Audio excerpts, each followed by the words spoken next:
job here is to ensure I'm basically like a referee in a fight to help, to moderate, to host this conversation, because this platform, we do believe in the concept of, having conversation that is what we call jaw-jawing as opposed to war-warring. On that note, I will say once more, welcome everyone to this platform. My name is Mazes, okay? And here we are today. As I had noted before, this is a town hall. Now, in this town hall, it's not the one that is different. This town hall is a town hall that is necessary at a point in the Nigerian history. The town hall today is Nigeria in Distress, Nina's invitation to the emergency state of the nation town hall. Now, there is a note from Nina's here that I would want to read out. And the note reads, "Dear compatriots, as consultations and preparations continues towards rallying stakeholders groups for a more potent pushback to the existential threats presented by the effects of recent government policy actions, particularly the removal of fuel subsidy, Ninas is reaching out and converging this fantastic conversation today. An emergency virtual meeting, which is what we have now, is being convened by Ninas, and that is going to be taking place now. And this is where we are. And the Ninas is inviting civil society, other interest segments, including the youths, women, clergy, etc., in an alternative dialogue and prescription for the burning issues of Nigeria, starting with the so-called fuel subsidy removal, which has plunged the populace, obviously, unless you're living in the moon, into a deeper poverty and misery on a level that represents existential threat to all. Beyond the question of wage and palliative, and on account of aforementioned existential threat, a joint demand made by these forces attending the proposed town hall that directs its focus to constitutional foundational problem we are now confronted with. We will radically alter the dynamics of dispute that has now risen, for which Labour and its civil society allies are mobilizing for a pushback that would commence, or rather that has already commenced, and conversations with the president happened yesterday. Therefore, this emergency meeting is from Ninas. Now, as we go, we take a back step again. There is also another footnote, as a side note, from Ninas. On the 22nd of June, 2022, Ninas, again, this note reads, amidst the deafening noise about the 2023 election and the rush to obtain PVC, Ninas invites every Nigerian to examine the option before us and carefully consider the implications of the choices we make. First, Ninas wrote, let us be reminded that there is a conquest agenda that already turned Nigeria into a master slave servant via the caliphate-imposed unitary constitution order that confiscates the sovereignty of the constituent components of Nigeria. He goes further to say, let us be reminded that the current murderous invasion of Nigeria by heavily armed Fulani militia from across the entire Sahel region, who are masquerading as headsmen, is a furtherance of the conquest agenda with the manifest complicity of the current federal government of Nigeria, headed by General Muhammadu Buhari, a Fulani man. Let it be understood that the bondage and miseries of the people of Nigeria, including the killing associated with the Fulani conquest invasion, flow from the 1999 Constitution, which comprehensively empowers them, in this case, under the Constitution against the indigenous people of Nigeria.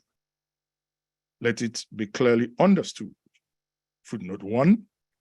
With the countrywide repudiation and rejection of toxic 1999 Constitution, the NINA's onslaught against the 1999 Constitution is aimed at terminating the master-servant union of death that Nigeria has become for its constituent indigenous nationalities.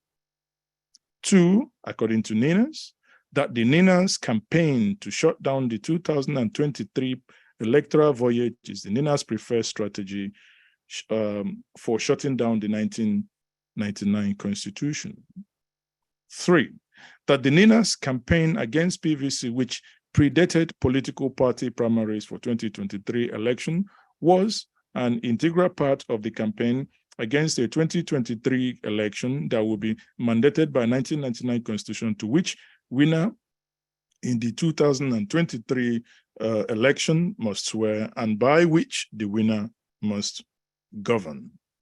As explained in part 1 of that extraordinary alert series, number 6, the massive mobilization by the youth of Nigeria to get involved in that political process in order to effect change is a very positive development. However, the change they seek must be defined, and the mechanism for achieving that change must equally clearly be thought out. Now, without going down all the 10 points being highlighted here, it is at this point that I will be allowing the participants of this town hall to begin to lay their point. Now, to start with, I would want to have Barrister Tony Nnadi, who is the co-convener NINAS. Now, I would say at this point, please, can we pay attention to time and stick to time? Tony, I will give you 5 minutes to lay the foundation before we take other speakers. Please kindly unmute yourself and take the virtual lectum. Yeah, thank you. Welcome, everybody. And like being told, this is an emergency town hall aimed at presenting to all stakeholders, the populace, but particularly labor, civil society, and all the other groups that are now choking under the things that are already happening from the inconclusive 2023 presidential election. Inconclusive because the outcome is, the outcome has not produced a president that is not being challenged and disputed all around. They're still in court. And it will be recalled that on the 12th of June, NINAS had declared an interregnum, the period, an interregnum. And so while, yes, there's somebody in government house, he can fire the central bank governor and hire service chiefs and go to ECOWAS.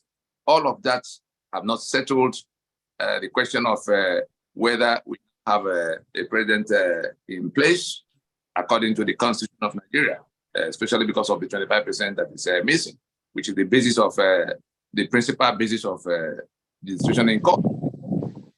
More important, what is happening to the populace and what can we do about it before it becomes a problem that will consume, the union and everybody in the union. The labor that has now found itself having to come to the street one more time, on account of so-called removal of fuel subsidy. I say so-called because we are talking about a situation where unless somebody is able to explain what subsidy is all about, we have 3 million barrels of crude oil, which we could have been refining, locally. Just 10% of that quantity refined locally will take care of everything we need here. Why are the refineries not working such that we are importing?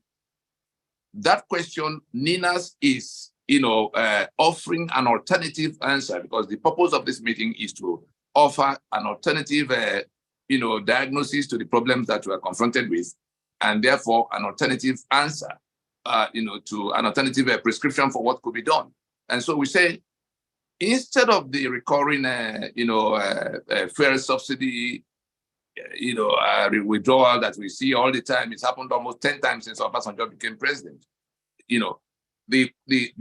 Our task should be, Ninas is saying that it is the constitution of Nigeria that locks down the refining capacity by its exclusive list. And as long as that situation remains so, the capacity to refine petroleum products will continue to be in lockdown mode. And therefore, the federal government that confiscated the exclusive rights to refine for all of us. We've seen what they've done with the 4 refineries. We've seen that they've licensed only one individual to come and refine for all of us. Whereas, if that constitution, is taken out of the way, refining is something. I was in the oil industry myself, and I can tell you that refining is not a nuclear science. We saw in Biafra, people with vehicles were moving for the entire 3 years because people were refining petroleum products. Even the ones who are doing what you consider, illicit in the Niger Delta. That's how simple it is to refine petroleum products. So why will we lock down the capacity to refine? And then we bring ourselves to where we have to go and import, every single quantity we will require for this population of 200 million people. And it is in that, using our Naira to go to import finished products, that we put the Naira under the kind of pressure that, has placed it in this free fall, quite apart from the corruption of governors that go to buy dollar with the allocations every month. But the biggest pressure on the Naira is this matter of having to pay for petroleum products in dollar. And so as you are dealing with one price regime, the Naira falls further down, and you need more of it to go and get the dollar. And then it becomes a higher figure at the pump, to buy the petrol. Then they say, oh, they have to support it with a subsidy. And then we've seen the corruption regime that governed that subsidy. So it's a vicious cycle. And so Nina's invitation to labor and civil society is to say, let us insist, like Nina's have been inviting everybody to, let us insist at this time on turning off the tap instead of mopping, because no matter how much of salary increase or any kind of palliative that is brought, unless we find the courage to turn off the tap, what the palliatives and all of what government is doing now to pretend they are going to now solve the problem. What will happen to the rest of the populace if organized labor, for instance, gets 500% increase in their wage, and then what? Are they up to 2% of the entire population of the country? What will happen to the rest of the people? And so, as it is for refineries that are locked down by the constitution, there's no solution that can bring petroleum products if the constitution continues to hold the refining capacity away from the thousands of companies and individuals that can set up refineries and refine these products inside Nigeria and provide the employment that it should provide. As it is for refineries, the cost of living that has not gone so very high is coming directly from cost of governance. All the money that Nigeria earns, the proceeds from selling 3 million barrels of crude oil every day, selling all the gas we sell, all the ports, all the money made from the ports, all of that proceeds no longer enough to pay for bureaucracy. The monies that should have been for the citizen is now for less than a fraction of 1%, the bureaucracy that we pay. And what is that bureaucracy? 812 governments that have to be financed every month, because that is what the Constitution of Nigeria has turned it into. That's not how a federation works. 704 local government areas should have no business being in the Constitution. We were a federation of 4 regions, and we went from being 4 regions to becoming 36 states, just being fractured and fractured because there was oil money. And it was all done by decree. That was not what we agreed to be. And so it is that having to finance 812 governments when 5 governments, 4 regional and 1 federal government, provided more governance, more facilities, more schools, more roads than all of this. I can't even describe them properly. They were just put in place to take money that is available at the center to share to people who bring nothing to the table. And so there's nothing left to go to the citizen. And so the poverty that Nigeria has become now the global capital of, is coming from the fact that we confiscate all the monies available to share amongst the few that constitute the bureaucracy. And we're saying to turn off the tap on that subject is to also accept that we have to reconstruct the structural arrangement of Nigeria back to what can work, not what is imposed for a few to take money in billions, while others cannot even find anything to eat. And the rest of the population are just on their own. The young people are running in every direction. The same way you come to, you come to the corruption. The Constitution creates the corruption and protects the beneficiaries comprehensively. And if you're going to fight corruption with a constitution that creates corruption, and if you ask me how, Section 660 of your constitution says, excludes the responsibility of government towards the citizen. The entire chapter 2, every good thing you can imagine, welfare, security. Thank you very much. Sorry, thank you that I must interject there. Right. I understand that at this point, let me bring someone else in to help. You've put it very, brilliantly, that here is a platform to looking for the alternative. So, the idea here is that we will depart from this town hall here, probably as Nigerians agreeing to what that alternative is. So I do not know if we have a Comrade Igor Akarera here. Is he here? Comrade, is he here? Other co-hosts, can you please help? If he's here, can he take the virtual lectern then? Or do we have Majid Dahira, who is a sitting journalist and a senior political analyst? Is he here? We have the Civil Liberty Organization, that is Comrade Igor Akaliba. I don't know, has he joined us?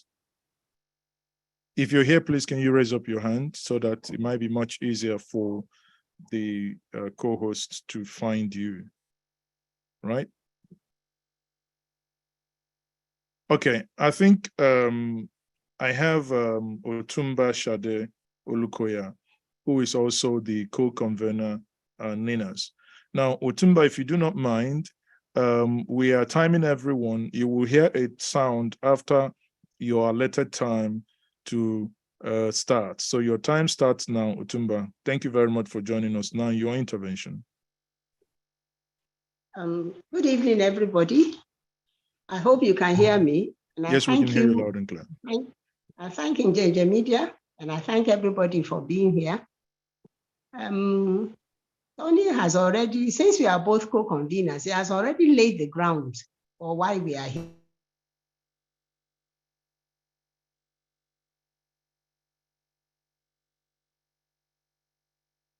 today. Solution to this problem, this quagmire we are in now. And we believe that as NINAS, that we already have that solution. If we can get people to join in with us and join hands with us rather in implementing this solution. It's a 5-step solution, and we sincerely hope that by the time we leave this place, we'll have a lot of people in agreement with us, because there's no way we can survive. No government, nobody can sustain the situation we are in now. It's a near-death situation. People are dying every day. Children are being killed and dying every day for lack of food, lack of drugs, lack of care. A lot of children are out of school. And most of these people imposing this situation on us now all went through the free education, the good governance of our founding fathers, when we had just 4 regions and 1 federal, 4 regions and 1 federal government. So I really believe that this is a good opportunity to get everybody on the same page, for us to listen to each other and see if we can find work out a solution using the NINAS template. Thank you very much. I don't want to overstep my bounds. Thank you very much. I think I'll be answering questions. I'll still be answering questions later, hopefully. So yes, thank you very much. You did amazingly well. Speaking within the time allotted. And let's quickly speak to, let's invite Reverend Dr. David Salami. That is a delegation from the Yoruba nation to Ninas to now take the virtual lectern and make his intervention. Reverend Dr. David Salami, please. Good evening, Injije GP. Can you hear me? Yes, we can hear you, sir. yes, we can hear you, sir. I'm really grateful for this meeting today. It is painful. I heard you calling some key speakers a few minutes ago, and it seems you are not around to speak. It's painful in the sense that all that Ninas has said through the spokesman is the solution to Nigeria's problem. I remember I came to know Ninas just a few months ago, and I had to challenge them that how did this thing eluded some of us? But they said, no, we've been crying. We've been saying this. It went to church leaders in Nigeria who had large congregation and crowds. And unfortunately, they did not disseminate the information. I remember when I had this information from Ninas, all the provisions Ninas had, it fell in line to what I have been as an individual, bothered for many years looking for a solution to Nigeria's problem. But when I got Nina's materials and I went through them, I discovered it's the only solution for Nigeria's problem. But unfortunately, the leadership of the church failed us. They failed Nigerians. They failed their followers. And I know if this country should collapse today, they will all pay with their blood for it. This now, there's still an opportunity, both for the Muslim, the church at large, to join this forum and join hands with us at Ninas. Because this nation is going gradually. Everybody can see it's not a matter of prophecy. It's a matter of reality on the ground. Everybody are tired. The children are tired. The entire system itself is tired. Just a few days ago, I was told a young lady, a doctor, lost her life through carelessness in Lagos because the lift that's supposed to bring her down collapsed. And that is how we've been losing our people day by day because of this fraudulent Constitution 1999. And Ninas has tried a lot. I thank God for Tony and the board of conveners for the fortitude God gave to them so that they continue to insist and resist anything that could turn them from this path. Thank you for Njija TV for bringing this town hall meeting at this crucial moment, which is an opportunity again to see that our people could learn, could hear. I just plead, I wish that the labor leaders could be here and the youth leaders as well. I wish everybody could be here this evening so that we can do this thing and put an end to this madness. There's a madness going on. Madness of corruption, madness of dishonesty, madness of lies. But it's only been solved. It can only be solved by the Nina provision. It has been found out. I've read it through. I've walked through it. I've spoken to people about it, and I discover it's the only solution. 1999 constitution must go down. It must die a natural death.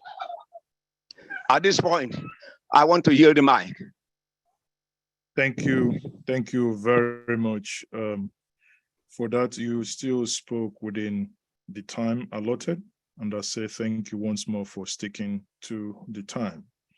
Now, for those of us who may be wondering who are the speakers, here we have invited here the civil society, and we also had other seasoned journalists and senior political analysts. And we have also the members of the Nigerian Labour Congress, that is, and from the apex leadership of that organization. Now, Tony, I do not know if if we have anyone here from the Labour Congress to speak. I do not know, from those we have in this virtual town hall and those we are still expecting. Do we have anyone from the Labour Congress? As I search around, I can't identify anyone amongst them yet. And if the president of the Labour Congress sent a representative, I wouldn't know from amongst us. I will expect that if he is not here and somebody is here on his behalf, such a representative should, because that's the kind of meetings happening in Abuja. The government is practically sitting at their doorsteps, just refusing to let's go. It's one meeting after. I do not know. They are basically, as it is since yesterday, basically under hostage. Literally. That's what it's been. Yeah. They all intended to be here, but meetings upon meetings, emergency upon emergency. And when the president say, "Come, let's talk again," if you don't come, it will be misread. Okay, so we have Reverend Dr. David Salami address us. You've obviously spoken. I don't know if we have TK Ogiriba here in house. If not, can we have the Labour Congress? If any representative from the Labour Congress is here, could they please indicate? Or can we take Abiodun Aremu? The aforementioned people, is any one of them here? If not, we can go back and begin to interrogate some of the submissions made, right? Is there any of those mentioned, are they here? If they're here, please kindly indicate, then you will be given the opportunity to make your intervention. Check up with the CLO director, Ibuchukwu, I don't know whether he's here. The CLO director. Okay. Find out whether he's here. No, I mean, unless there are people here who've joined with device names. So that's why sometimes, if someone has joined with their device name, please, I can see an iPhone, 2 iPhones here. So obviously there is no name behind it. There is no way to know. If you be kind enough to change your device name to reflect your name, and so that will help us to know who is here, please. Okay, having said that, now let me come back. Let me play the devil's advocate here. And any of you, or rather before I even make my, before I make my, devil playing the advocate. Before they give me the senior advocate now. Sorry. Sorry. Let me take, for those of us in this room that from the interventions you've had so far, that you may have questions, let me use the opportunity to say, if you have any question, clarification, or any of the talking points that you think those that have made their intervention should concentrate on, please, can you raise your hand, your digital hand, by the way, because when you do like this, I probably wouldn't see everyone on the screen, but at least if you do, raise your hand digitally. It will help either myself or the co-moderators to do justice to that. So do we have anyone raising their hands? Anyone not wanting to make intervention before we take on the questions? Okay. That means we are on the same page. Now, my question goes to the conveners of NINAS. And the question is as follows. NINAS has projected and argued that within the short frame Nigeria had last year, and not, to the election, that the best option should have been that there shouldn't have been any election, but to go on a constitutional, I don't want to say a constitutional reform, but to have some sort of a constitutional force majeure where everything will be collapsed, an interim government made. Now, my question is, what is the legality of that and how practical is that? Bearing in mind, for instance, in Niger, we have a coup d'etat that has happened last week and that's thrown the nation into confusion, that neighbors and international organizations are now beginning to plow themselves into a poor country, but rich in certain minerals that is of interest to them. Where does that leave Nigeria, for instance, if a nation of over 200 million people and over 285 ethnic nationalities, where would that leave them if you create such lacuna? Some would argue, probably myself included, would then say, isn't it then better to go and, to achieve the same thing that you want to achieve through constitutional means by, basically what Gani Fayemi will call the people's constitution, getting a brand new constitution as opposed to what we definitely have today. So can you put the viewers through on this? Thank you. So let me start with Tony. I believe you can do justice to this within 5 minutes. Let's see how it goes. This, we are not anarchists. It is precisely for the purpose of avoiding the kind of thing we've seen in Niger Republic. And if you can pull up the map, there's a map I sent to you, a map of Africa that shows the countries that have come under this kind of a situation all around Nigeria. Nigeria is now, just next to, if it goes from coast to coast in the area directly to the northern latitudes of the limit of Nigeria.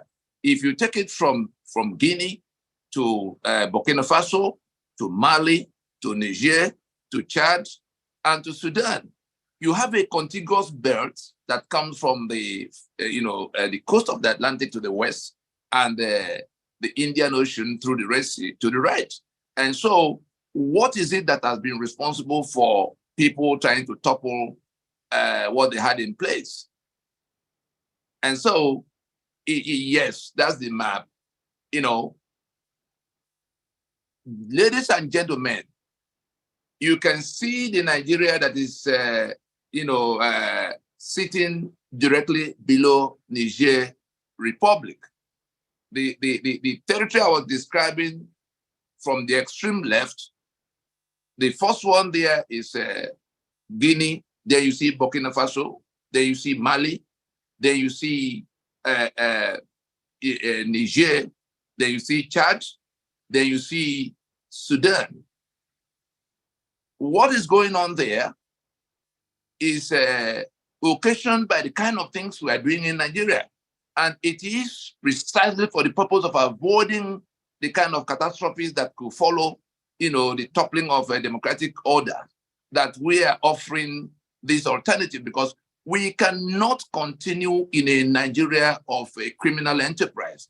Nigeria, under the Constitution of 1999, has become a criminal enterprise in which, those who impose that Constitution yet put our names there. We do not, our campaign is nothing other than to restore the sovereignties that have been hijacked by that Constitution. It is on account of that hijack that we are suffering every single thing we are suffering. And it is not to go to write another Constitution. There's no Constitution. If I were to ask you, moderator, sir, which Constitution are you talking about that we have to rework? We're saying we have not made any Constitution. We are saying that the claim in the preamble to the 1999 Constitution that we, the people of Nigeria, having solemnly resolved to live in unity as one indivisible country, do hereby make and give unto ourselves the following constitution. That's the contention. That is what we say is false.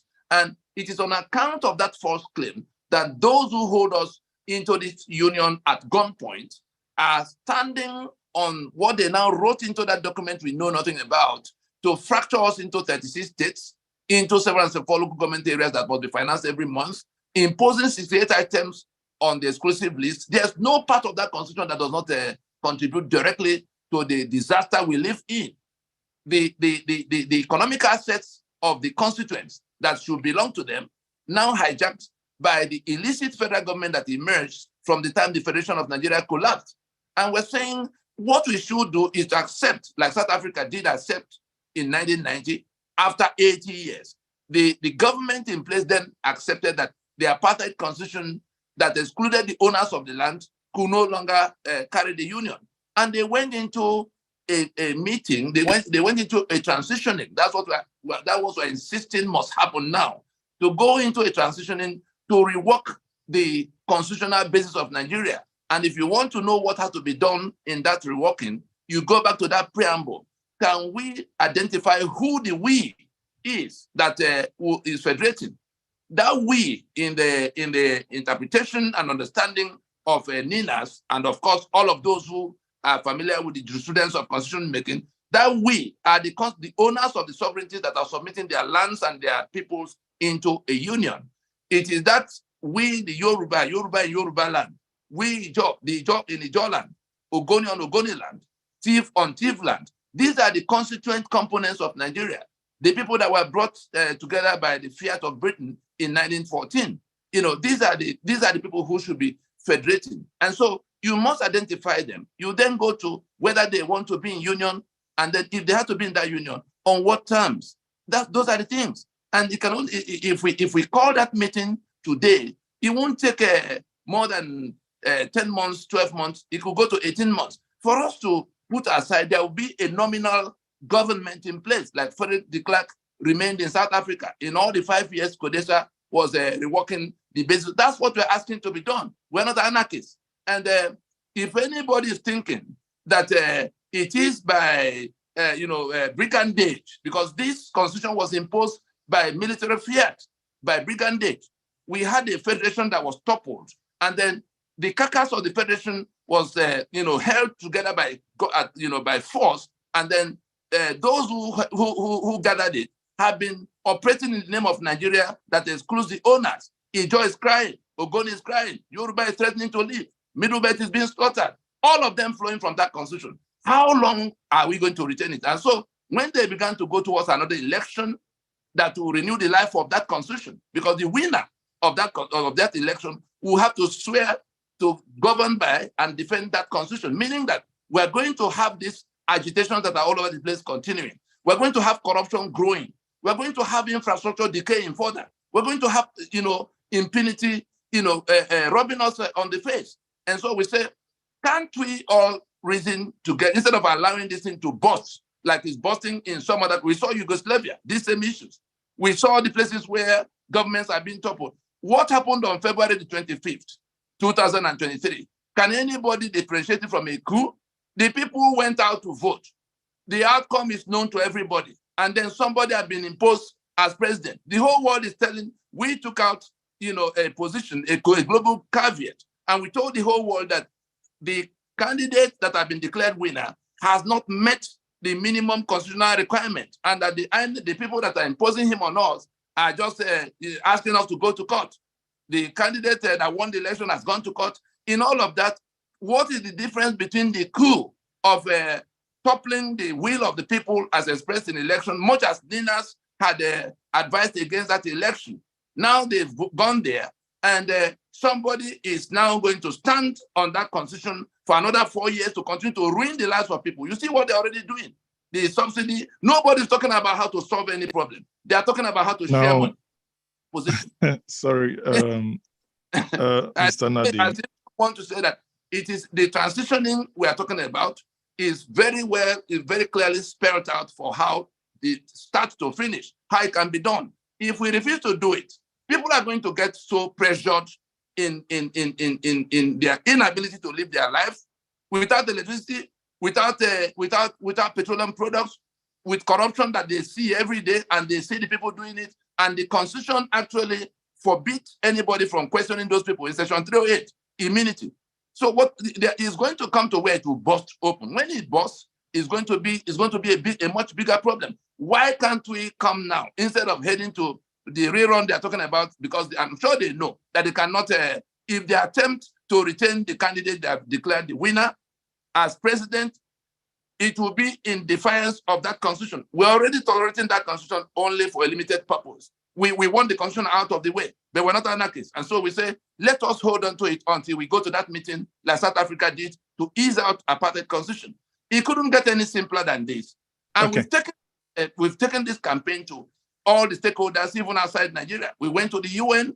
They sent a rapporteur that came to tell Nigeria that the killings, the situation of Nigeria is flowing from the constitutional arrangement that functions like pressure cooker for injustice. We went to Capitol Hill. The US was troubled enough to place Nigeria on the watch list because terror that was growing was now breathing in our space. It is that terror that we went to raise the alarm in 2019 that has now, become basis for all of what you saw in that map. People who stood up to say it can continue. And it's next to our space. If anybody thinks that Niger is so far away that it can't come here, you saw when it happened in Tunisia. You saw how quickly it spread all around the belt there. We're on the front line of that situation now. Our people must get a little more honest. Nothing will change. Those 10 points of interrogatories, I wish we could get into them so that yes, we can get into I can display those 10 points, but now taking those points you highlighted were directly that will not change. That our listeners will follow.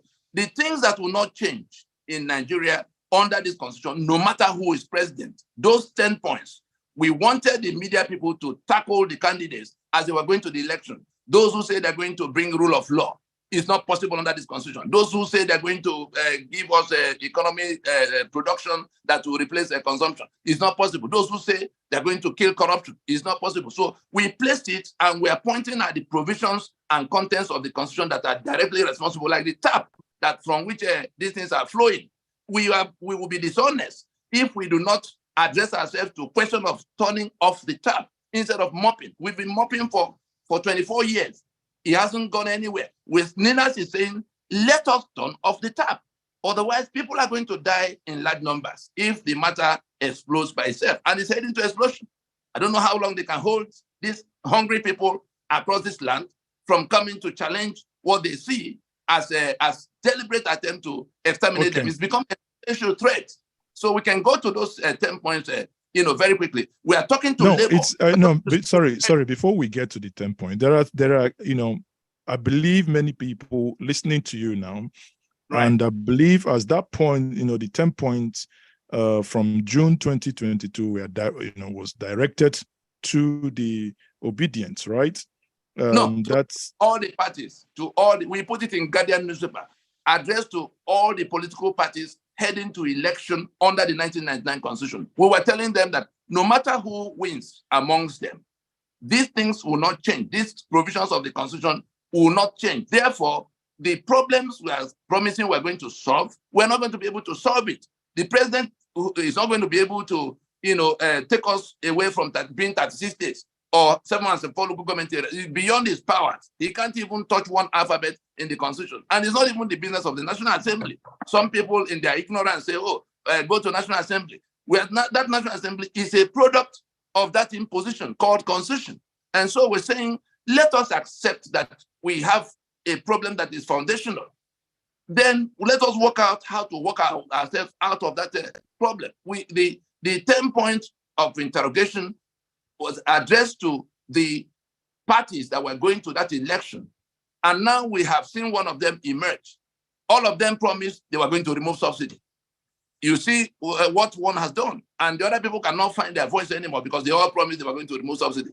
They promised rule of law. Under which constitution are you going to have rule of law? Was there rule of law in South Africa under the apartheid constitution for the black? That's how it sounds like in my ear. It sounds illiterate for anybody to say, the lawyers in the land particularly, who know the meaning of rule of law. What is the rule? What kind of rule of law can you have in an apartheid, something that is worse than apartheid? We have a constitution of master and servant. You are the owner of oil and gas, but somebody else sitting in Kaduna, somebody sitting in Maiduguri, somebody sitting in Jigawa is the owner to sell as it deems fit. You are the owner of the ports in Lagos. They are there collecting all the revenue from it and sharing as they deem fit, according to the structures they've created. Every single thing we complain about, we point our people to the provisions of the constitution from which is flowing. And we're saying none of those things will change unless we turn off the tap. And it's not going to be the business, or it's not going to be something a good man will come and solve. Because that good man, even if it's Peter Obi, is going to swear to defend and uphold that constitution. And so you are asking me to carry the shackles. Allow me to make my, before we go and look into the details of the 10 points. Right. Allow me to speak on behalf of many people watching you now, having read and heard you before the election, what they might be wondering now. Yes. You know, you just a couple of minutes ago, you alluded to the fact of the manner the election was conducted. Yes. Then many people will say, why do you care? If you have said that these, there shouldn't be any election, you're not supporting the election, why do you bother yourself of the outcome of the election?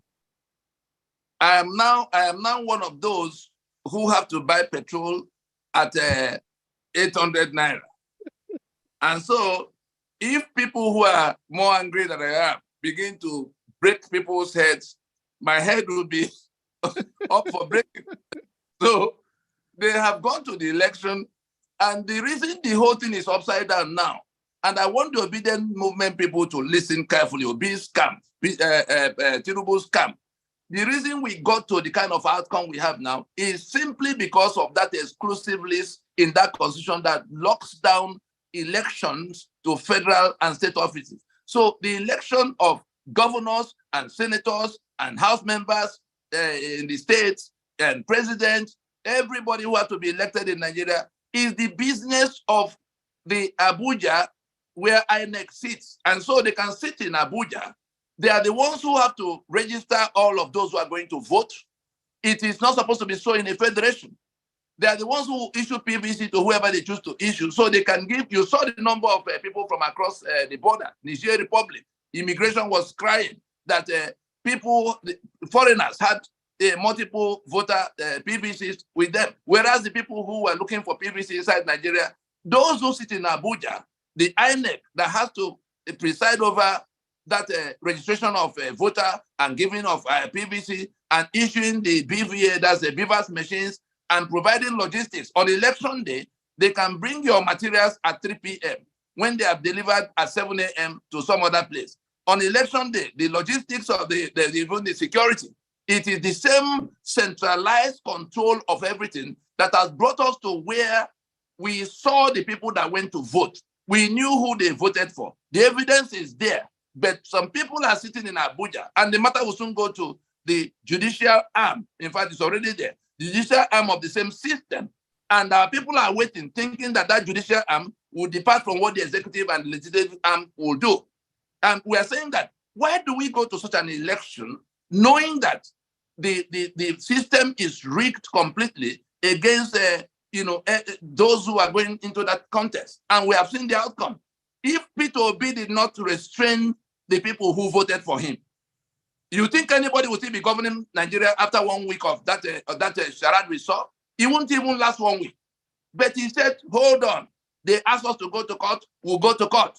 And now you can see what's already going on in the court. Is there anything that is now there to be? When the director from INEC said that they declared the result with only 31% of the result that came through the appropriate channel. The other ones were now mutilated to produce the outcome they had. Meanwhile, the candidate they've declared the winner does not have the 25% in Federal Capital Territory. They went all over the place. Unfortunately, before they got to the US, we won about 4 days after the vote, at the time they were going to announce the result, Washington called to say, what's going on in your space? what's this thing about, I had to explain to them, I'm sure you've seen the video, where we explained to them that the 25% of Federal Capital Territory vote is a mandatory requirement of the Constitution. And therefore, this candidate that does not have it, who have been declared a winner, cannot be president under. If anybody attempts to retain that candidate as president, that will be in direct defiance of that Constitution. We gave the caveat we gave when we talked about Interregnum, that if anybody would choose to do that, to retain candidate Bola Tinubu as the winner of that election, then we will join them to defy whatever is left of that Constitution. All of us who have been restraining those who are carrying arms, who have been restraining those who wanted to take laws into their hands all the while, we will join them. Exactly on your last statement is where, again, I want to, you were saying that if you put a conditionality that if they go ahead to retain, now, isn't that a departure? Because that's what I want us to get to. In this argument, let's lay it black and blue. Isn't that a departure from where you said, no, let's not go to an election? Now the election is flawed. The process is nothing to write home about. It's produced an outcome that is not palatable to many who believe in a process that ought to be. And you're saying if you maintain this process, if you maintain the outcome, you will join and your group will join to say, no, that's not correct. It then means to others, to those who are in power now, will now ask this question, because I say here, I'm going to be playing the devil's advocate, who say, well, is it because certain individual did not emerge?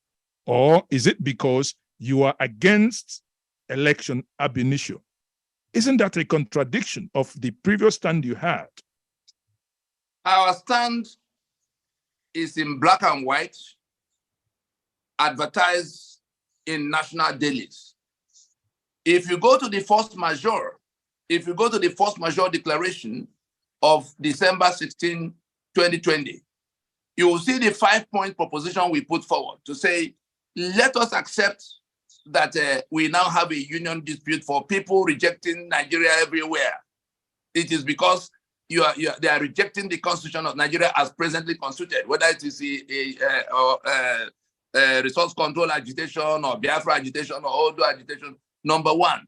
Number two, we must now accept that constitution has to be jettisoned completely. Number three, we have to accept that we cannot proceed to another election to renew the life of that constitution 20 years after it first came in 1999. Number four, the mechanism for working out the transition, what is it that will have to happen in that period we're not going to the election? Nominal government, like that of Federal de Klerk, discussion among the owners of the sovereignty, like Odessa did. And so, number five is now a time-bound program having resolved all these initials. And so, it was at the time in December of 2020 that we, activated that force majeure. If Buhari, because we gave 90 days to the 90 days notice to the federal government to say, look, let us not allow this thing to burst open. The election might even collapse on your head if people begin to resist what is being done by INEC. And so let us leave the journey of election so that the Nigeria that collapsed the first time, was it not the election of 1964-65 that led us to 66? Was it not the independence election that led to the collapse of the Western Region Constitution in 19? So it had always been about manipulation around the that then set unfair. And so back to your question about one candidate or the other, all of them subscribe to that Constitution 1999, and we say we do not prefer any one candidate to the other, and we can be held by what we put out before the global community in 2020 to say that if anybody our quarrel is not with the people in government house at all, whoever was in government, if Buhari at the time we gave that 90 days, if Buhari had stepped forward on behalf of that federal government, because we are saying illicit federal government since our federation collapsed, and somebody is still sitting in Abuja saying his federal government, if Buhari had accepted that there's a problem to be solved, he probably would have been in that team of nominal governance. We will have had 3 years to sort out this matter. We do not need the whole of 3 years. We can do this in 6 months if we want. It can go all the way to 10, 12 months. It can go to 18 months. And we had 3 years from the time we began to say, let us not go. We are going to end up in a ditch. And so Buhari lives in the kind of controversy has set up now. Whoever is going to come from government house, our contention at this time is that, yes, since we are not anarchists, and we made it very clear that anybody who is in government house as president will be the one, will be part of the nominal governance, just like Frederick de Klerk was leading the nominal governance in South Africa in the years of discussion of what will become their constitution in Kodesa. That's what we're insisting has to happen. But we now have a situation where in that election, which we told everybody will go wrong, because of the centralized control of the electionary machinery, that was what turned everything upside down for the election. Yes, we did not support the election, but we are still tolerating that constitution for the sake of peace. And within the context of that limited toleration, we are going to allow the wrongdoers, that is APC, PDP, Labour Party, they all subscribe to that constitution. So as Ninas looks at them as a bunch of rogues fighting over the loot, over what they got from, they stole our sovereignty, and they are fighting over the mandate to manage that sovereignty. And we say, if that fight is not put out in some way quick enough, it will consume everybody like we saw in 1966.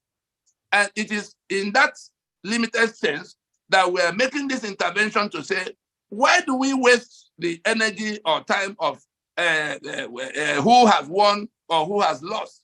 Let us sort out what they did as they did it, since there were rules under which they did it, and it produced an outcome that everybody could see. For the same reason, we were going to accept whoever was in government house in 2020 as president to lead the nominal governance that will continue in the period of that discussion. We are not advocating lacuna or anarchy. And so we say it is within that context that this election that they've gone to, whoever will emerge as the court will declare, or as they will eventually find out, however they find it out. We even addressed the Supreme Court. You saw it yesterday. We have addressed the justices of the Supreme Court to this issue to say, this is what has happened. We must go to transition now. If we attempt to make sure that somebody emerges that will then have power for 4 years, we're going to have a bigger problem that we have now. And so it is in that context. We are not, P2B said constitution is not the problem. And so he was the first we took to task to say, can you see now that the constitution is the problem? P2B said there's no ethnic question in Nigeria. But Igbo people were killed in Lagos on the day of election, people who were trying to vote for him. And so we told him in that broadcast where we were addressing candidate Bola Tinubu and candidate P2B, we told them that for P2B that he must go back to the podium and tell the whole world that the constitution of Nigeria is the principal problem, and that the paramount concern for now should be how to solve that, and not how to come to try to govern and be straight with a crooked. You can't get anything straight from a crooked situation. The constitution of Nigeria is the crooked mechanism by which Nigeria is operated.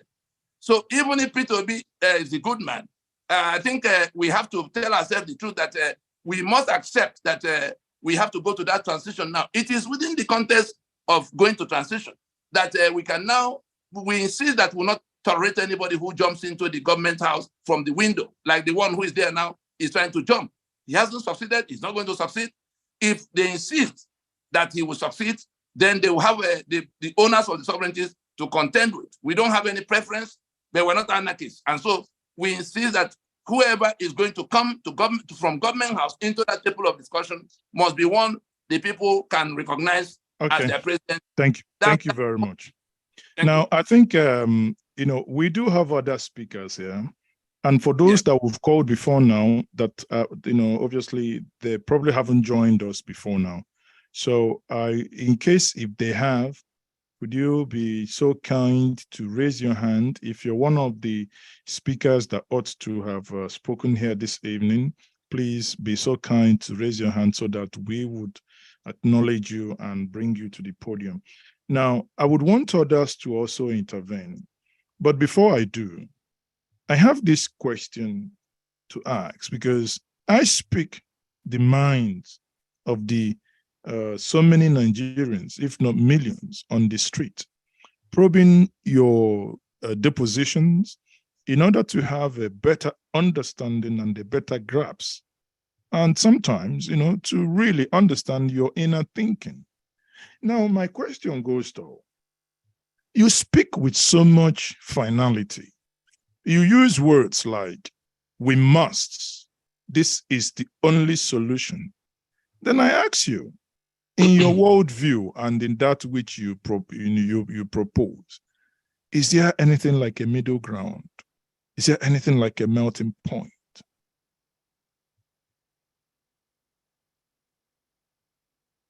Did you get that? Okay, hold on. I hope you understood my question. You can unmute yourself now. Right. Yes, okay, I understand. Now, middle ground is for us to declare the truth that is staring us in the face. This constitution is not something in the sky which we have to go to heaven to ascertain. It is on the table. It is the title deed by which Nigeria is owned, controlled, operated. And so I'm talking about my Ijaw land. I'm talking about my Yoruba land. I'm talking about my Tiv land that is now part of Nigeria. In that Tiv land, I have, what do they call it again? Limestone underneath. But I cannot touch that limestone. That limestone is allotted by the so-called federal government, who does not want to talk to me, to one Fulani man called Dangote, and he becomes Africa's richest man. In Ijaw land, the complaint of those, to tell you when I say we, when I speak the way I speak, before we began to draw any lines, we went round in this project to sit down with all of those who were complaining very loudly at the time. Some of them had even become angry enough to carry arms. The Niger Delta Volunteer Force of Asari of the time, the Ghanaian Dance OPC, and Masob of Wazirike. We interrogated the situation and did our diagnosis of what has brought about all of this.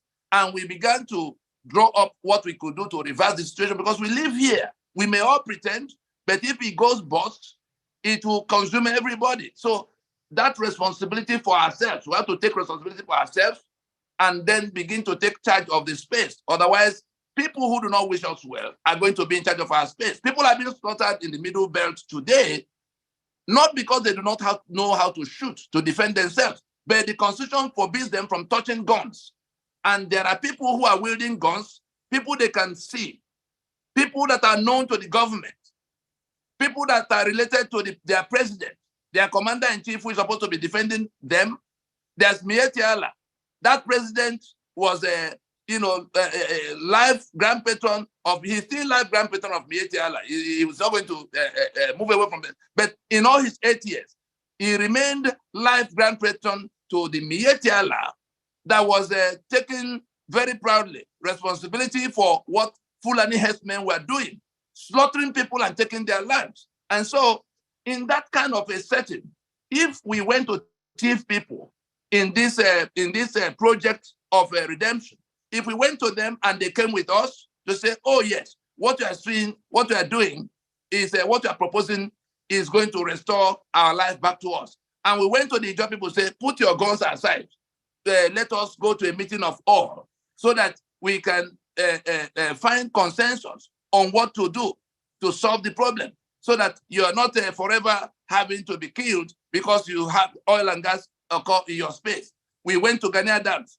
Please, the internal security arrangement of Yoruba land is the same as it is everywhere else. Nigeria imposed it. And he put his guns aside in that period. When we convened the Pronaco meeting, it was because we were looking for middle ground. And in 2 years, 164 ethnic delegations start discussing these matters so that it doesn't become an inferno. We sat in Lagos, we sat in Port Harcourt, we sat in Enugu, we sat in Jos, we sat in Kano, and we came back to conclude in Lagos. The US sent observer mission, European Union sent observer mission. And if you had such a conference and you had a Nohoro that went to prison many times in the fight for liberation, saying, let us go and finish what is left to decolonize ourselves. That is Anthony Nohoro. You had Ojukwu that led the Biafran side in that war, coming to the table to say, oh, the things that led to that fight appear to be happening again. You had Soyinka that was imprisoned in the midst of that commotion of 66 to 70. He almost died in prison, coming to that discussion. You had Chino Achebe, supporting it when he heard about it. You had all the actors of the time, Achus there. And so, having done that, 164 ethnic delegations of people who were already carrying arms. And then the government, Buhari that became president in 2015, was part of the Fulani delegation that came at the time because it was the ethnic owners of the land that were invited to that Pronaco conference to decide, I'm going by your question, what is the middle ground? It was that middle ground we searched for 2 years, and we got what was acceptable to everybody. We got what could have gone to referendum. We got what could have been the basis of going to, process some kind of ratification that will be, we didn't say we knew it all, but we're saying if we have discussed in this manner, involving all these people that were eager to leave the union even at that time, can we not? Why would the regional renegades that now converge in Abuja, the refuge camp that it has become for regional renegades, why would they be stronger than all of us? And so when I speak, I'm not speaking on behalf of 10 people or 20 people who are having lunch in one room. I'm speaking on the authority of all of those who have at one time or the other submitted themselves into this process. Sovereignty belongs to the people. Even their constitution admits it in section 14.2a. Sovereignty belongs to the people, from whom government, through this constitution, derives all its powers and authority. That's in black and white. So on the basis of that, they had come to claim that it was the people, we the people, the Ijaw, the Ogoni, everybody standing on their land, the thief, the bearer, the Yoruba, the Igbo. It is that false claim that we're challenging. And if anybody is thinking, if anybody is stupid enough to think that that falsehood, that forgery, because it is so, I'm a lawyer of 31 years, and so I can tell you the meaning of forgery. When Okeke does something and they say it's Okafor, and okay, therefore Okafor say, this is not my signature. You have taken my land, you have taken my oil, you have taken my bitumen, you have taken my limestone. We must go to discuss it now. If we are not discussing, sovereignty that belongs to the people will be asserted by the people. That's why I think nobody's going to sit and get killed because a bunch of soldiers imposed by decree something that took their sovereignty. We have organized them. We have mobilized them. The international stakeholders in the matter, the people who will come, like you see happening in Niger now, the people who will come if it becomes a bigger problem. They took their time in 2019. The US took 7 months to listen to all of this because we told them that the terror that was coming to our space was being invited by the Fulani agenda that was going to overrun the place to take for themselves. Have we not seen how it panned out? Did anybody arrest any of them? Mietiala was given 100 billion from the treasury by their patron, who happens to be the president and commander-in-chief. So how will such a union be? Who is going to build that country for you if you have everybody working hard to dismantle what you are building? The architecture, the unitary architecture of Nigeria, the unitary architecture of Nigeria is what we are rejecting. If we go back to Nigeria being a federation, we will be on the construction side to build it. But if anybody wants to continue the construction of Nigeria on the basis of this unitary architecture, we will do whatever it takes to pull down that construction. And if those who ought to have come out of that building so that we can have a common project, remain inside it, whatever happens to them is going to be of no consequence, So some no Nigerians at this point, some Yes. Nigerians at this point will say, is that a threat to them that if things doesn't go the way you think it should, that there should be cause for worry? I'm talking about my sovereignty. Talking about their sovereignty, and we're only saying, let us go and discuss it. You can't confiscate it, and you turn around to insult me. Exactly. You said now, let us go and discuss it. Yes. If they refuse, nobody needs to organize anybody. Those who are being slaughtered, are going to find a way to defend themselves. I agree now, but I have another question to you. Let me explain one item so you can know how it will happen. Unfortunately for those who are holding us this hostage, it is that constitution that gave them all the rights and powers they're exercising. It is that constitution that is a fraud that has been declared by even the one who enacted it. Obasanjo says, let us go and get the people to make a constitution they will consider their own. Obasanjo that imposed it in 1979 and revived it for them in 1999. Olani Pekun, chairman, body of benchers, former president of bar station, goes to say, look, who are these people? Where did we meet? How did we write this constitution? The decree by which it is done is printed inside the document.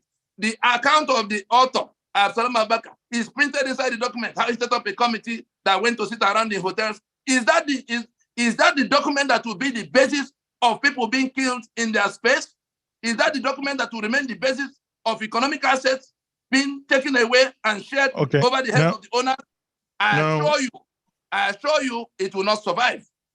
Okay, now let me, there's been an attempt, but in recent times, we have seen the 2014 Confab report. After that, we had the APC restructuring report headed by the former governor of Kaduna State and now a nominee of the current APC president to becoming a minister. There was this committee report from, I believe, 2017 and the Confab report of 2014.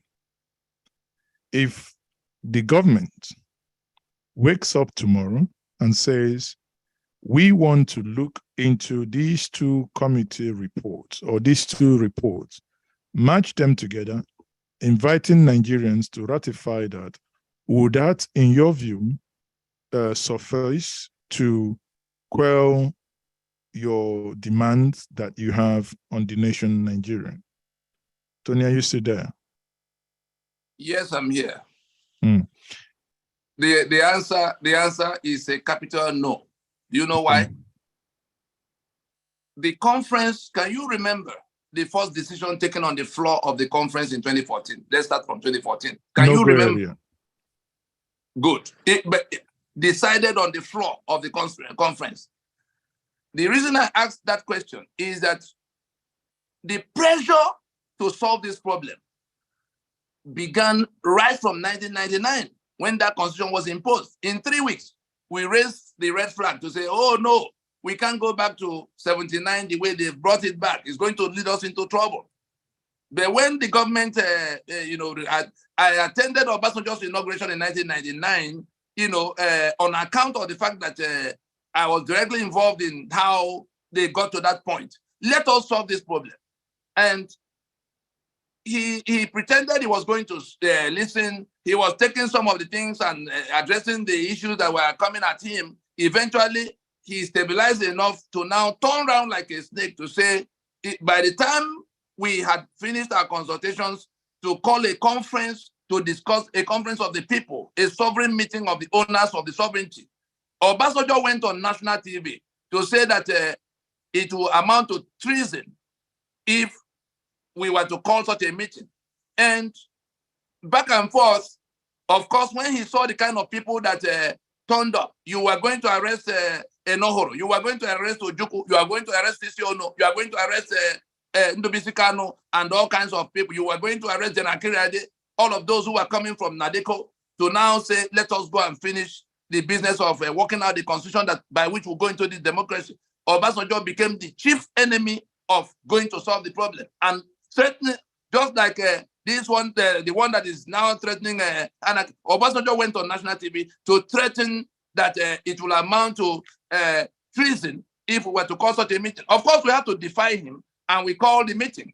And the meeting succeeded in doing the things Nigeria had been unable to do since after 1967. And coming from there, the pressure continued until Jonathan emerged.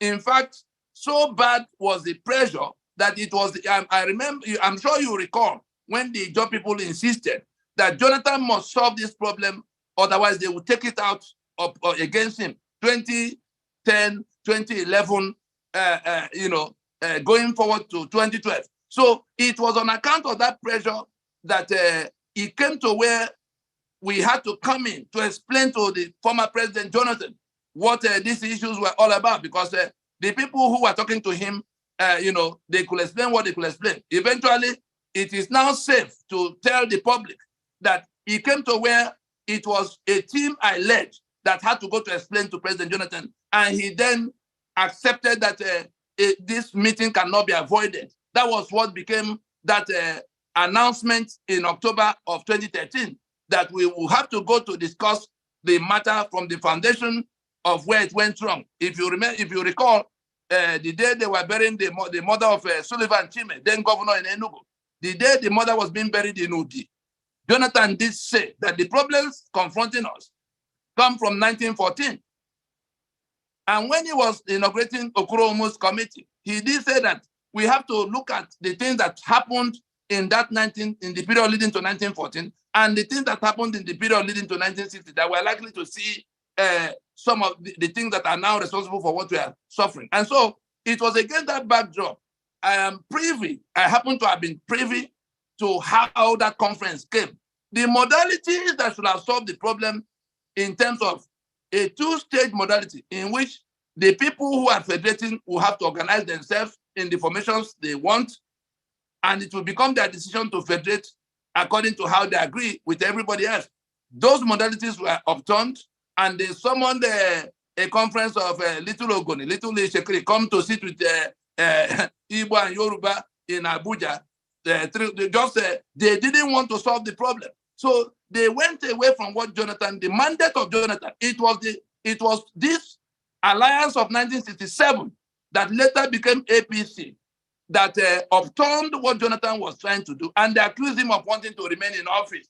And so they shut down the business of the conference. So what they went on discussing did not touch any of this. That was why we didn't, all of those from our circle who were invited to the conference, starting with myself, so, we decided to stay away.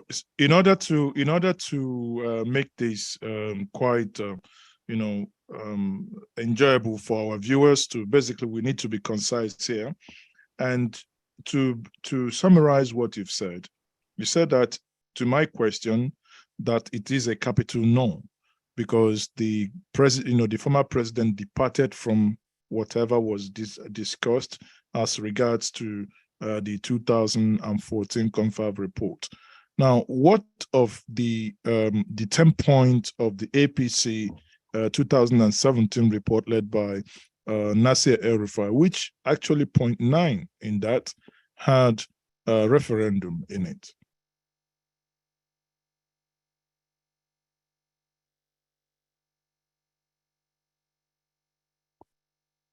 Go ahead. I think, right. Yeah, go ahead. No. I need to unmute me. All right. No, you are muted now. Right. Now, the one of El-Rufai, the one of just for the public to understand why we are not going to touch what the mandate they now define for themselves in writing was that the outcome of the conference of 2014 will be integrated into the Constitution of Nigeria 1999. So that was where it died. It died before it started. So all the things, all those 600 recommendations were done to evade the principal question of, are we in this union by our own volition? And if yes, on what terms? Which will then include the formations of whether 36 states or 4 regions or whatever else we decide. They evaded that question by going to do what they did. And that question is back at the center stage. That question is going to consume those who have been evading it since after Aburi. On the second point, 2017, El-Rufai and APC, they were building everything on the foundation of the fraud and the falsehood that had imposed on us as constitution. So they are going to paint the window for a house that had to be pulled down for reconstruction. They were offering to paint the window and change the curtain and give us some kind of new ventilation. They were just joking. And if you go to read that report, you will see that El-Rufai referred directly to what we were proposing as the reason they will not do anything at all. That we are insisting we go to the area they don't want to go to. It's in that report. They refer to the map, the map of MNN, the map of, he referred to that report referred to those. So they know very clearly what they are doing. But what surprises us that the victims of that imposition also join in saying, let us keep it the way it is. Those who are suffering, those who are being slaughtered in their homeland, those whose economic assets have been seized and their environment being, despoliated, are not going to take it forever. They own their land. And unfortunately for those who are trying to hold us together by force, we spent 20 years organizing all of them to come around to answer the constitutional questions emanating from the constitutional grievances that are well known. These are constitutional grievances. Why can't we go to address them? Why will a few people be pointing guns at us and say they're government? And then nobody, we have not mandated this union as defined by that constitution. We have not mandated anybody to come and govern us with a constitution that tie our hands to the back. And we're saying it's 24 years since 1999. For people who may say, oh, you are impatient, you don't want to take it easy.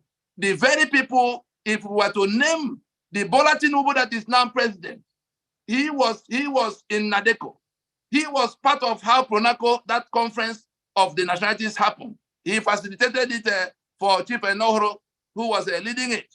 And at what point did it now become a strange thing for him that we should stop and solve this problem, other than going to swear to defend and uphold the constitution that ruined the lives of people, responsible for the killings and the poverty that is about to swallow everybody? And so they really do not have any alternative. They're not bringing any argument to the table for why we cannot do it. And now that we have a clear majority of those who are fed up with what Nigeria has been dishing out to them, organizing themselves to retake their sovereignty. If we cannot renegotiate that sovereignty, they are going to retake it. There are maps to it, there are constitutions to it, and they have now worked themselves into the commotion that will land us in that Araba bus stop, because that appears to be where they want to go. They want to end the union by the kind of things they are doing. And at every point in time, our proposition remains on the table for everybody, anybody who has a better proposition for how we can work out how to be a union of sanctity of life and a union of equality of men. That's all we demand. A union of sanctity of life and a union of equality of men. The one we have now that accommodates Sharia in one belt is not a union of sanctity of life. The one we have now that operates on feudalist principles is not a union of equality of men. That's where you call the quota system. You see all of us. Others can be diplomatic about it or be fearful about it. It's gone past all of that. That constitution will go down. Those who want to defend and uphold my enslavement should be ready, including my twin brother. If he wants to swear to defend and uphold that constitution, he should be ready to live with the consequences of his decision. As for me, I'm going to do whatever it takes to liberate myself from that bondage. That's where we are.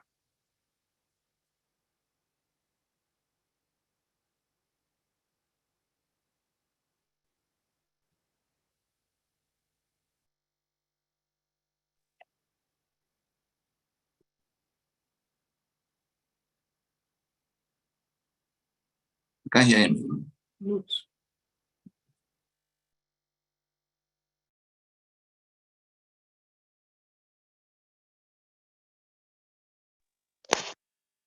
Njenje, we can't hear you. Oh, sorry. Can you hear me now? Now we can. We Okay, lost you thank for you about very- half a minute. Yeah, sorry about that. I said thank you very much for that, Tony, I must say. And when we started this, you made it very clear that this evening is to look for and seek for an alternative to what is currently happening. And I said, in my view, I would have preferred that we are seeking for alternative solutions, so that we do not only box ourselves into one. Because I do personally have issues when we argue that this is the only solution. And I say, well, if that becomes the only solution, that means we may be having a limited worldview. There might be many solutions, but what is not constant and what is not acceptable is that the status quo, as we know it, we can't continue with it. That's a given. I think everybody, even those who have gone to election, those who objected to the election, those who want Nigeria broken, those who want to mend the house, those who believe that the car has no engine, those who even believe that the car has engine, but the crankshaft and the piston and rings are all wobbling. Everybody know that there is one thing, and one thing everyone has in common, that the current status quo does not serve its purpose, right? So, and in the current status quo not serving its purpose, question then is, what is that alternative solution? And it is quite unfortunate, because this evening, bearing in mind the caliber of people that were invited in this, we had the Labour Congress, Joe Ajero, who is the president, and we're expecting that he sent a delegate. We had Ikechukwu Ezike. Oh, sorry. I think I saw Ezike here. Hold on. Ezike, are you is it the same? Akachukwu Ezike, is it? If that's you, please kindly unmute, because you've been called before to make your presentation. Is that you? Yeah, Akachukwu is my son. I am Ibuchukwu. I tried to log in with my own identity, but it didn't work. So I have to scramble by all means to ensure that I join this discussion. Okay. Just now that I'm reading the names, I kind of, as Ezike clicked in, I say, I think I know that name. So now, on that note, I will yield. If you're in an environment that you can turn on your video, it will be greatly appreciated. And you've been here for a while and you've been listening to the conversation. If it doesn't, I would okay, we'll start your video later. So if I will bring you to the podium now, haven't listened to this. Hello, sir. Because what we are here to do is to seek for the alternative narrative. Alternative solution. Yes. So go ahead. Thank you, the anchor. Am I right? Yes, go ahead. Mazi is okay. Good evening, ladies and gentlemen who are in the house.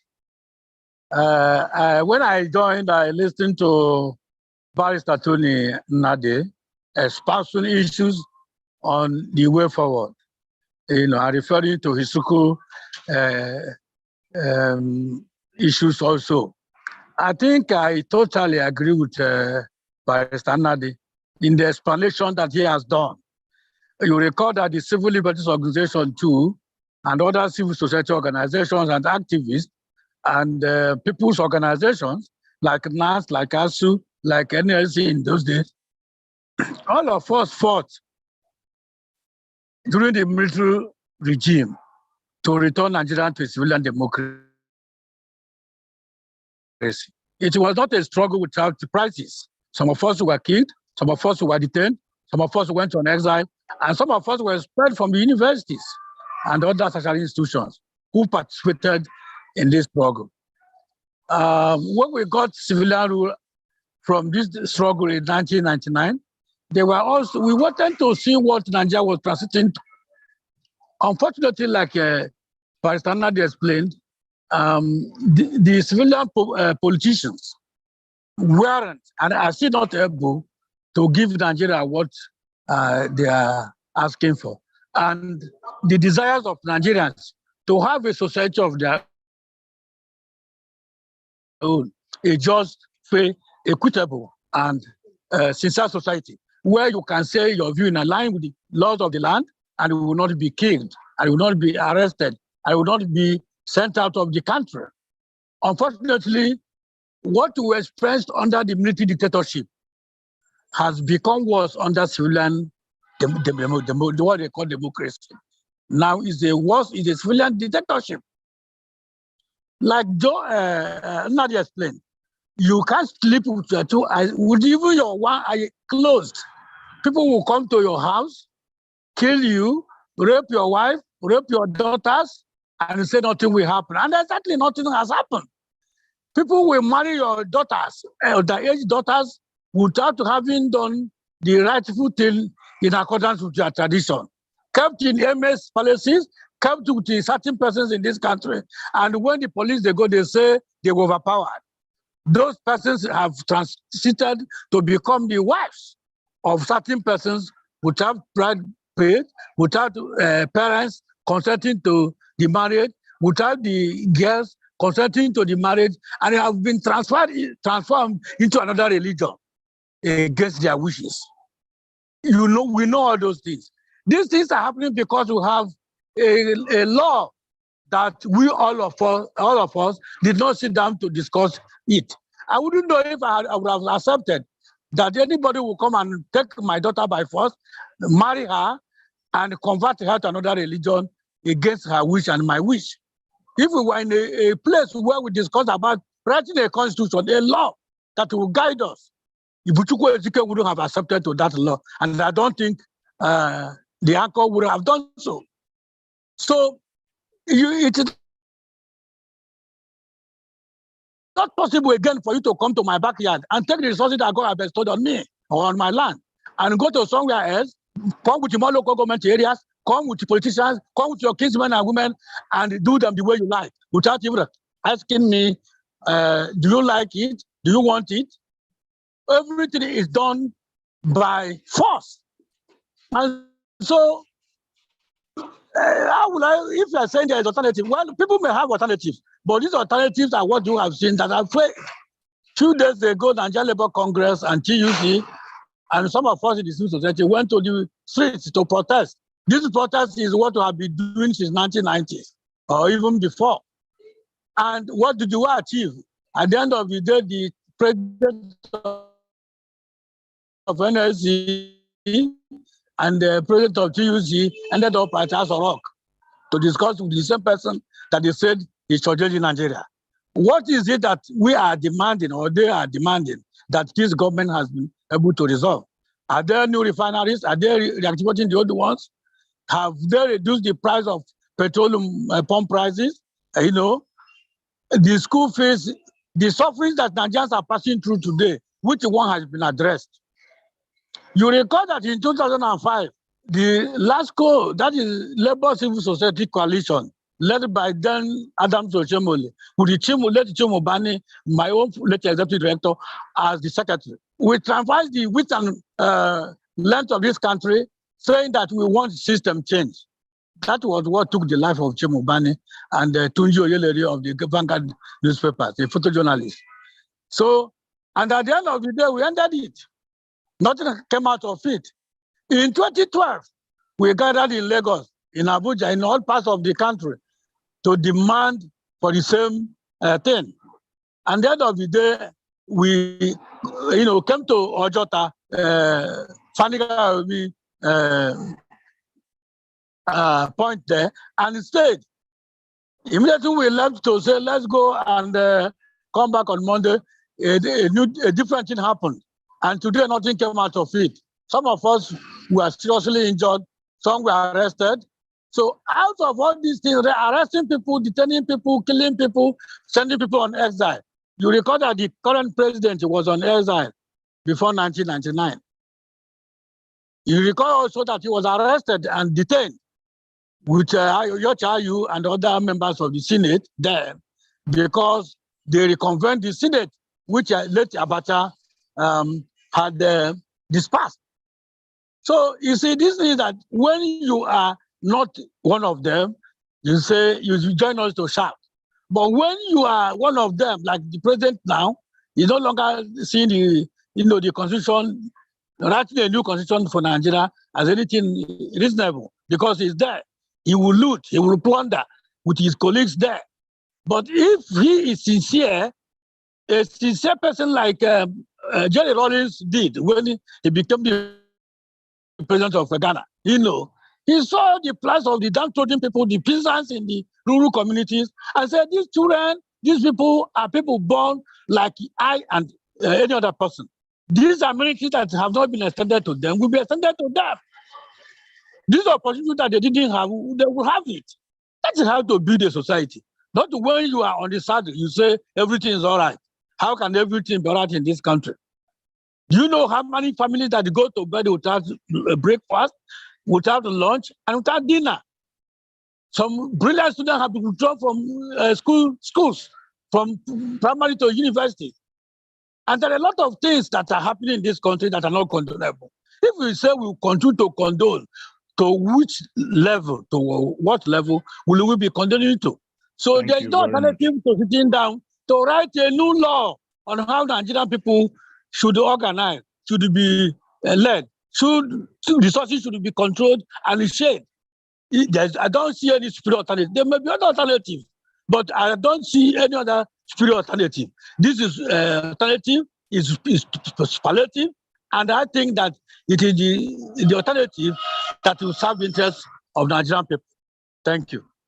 Thank you very much. So you've basically within a short period of time said a lot of things, but putting it in concrete terms, we all know what the problem is. We all know what is not working.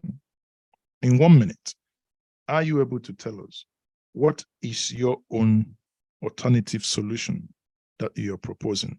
And this will form the basis for any other person subsequently speaking as we are now rounding up to, feed us with solutions. If you don't mind, in 1 minute.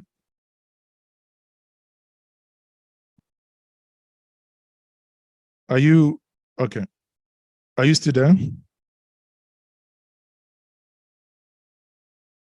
Okay. Do we have any other further, do we have any questions so that before we call the speakers that are here to give their closing remarks or, their closing thoughts, and at the same time reinforce for those who haven't necessarily given their alternative solutions to reaffirm and lay their own solutions bare.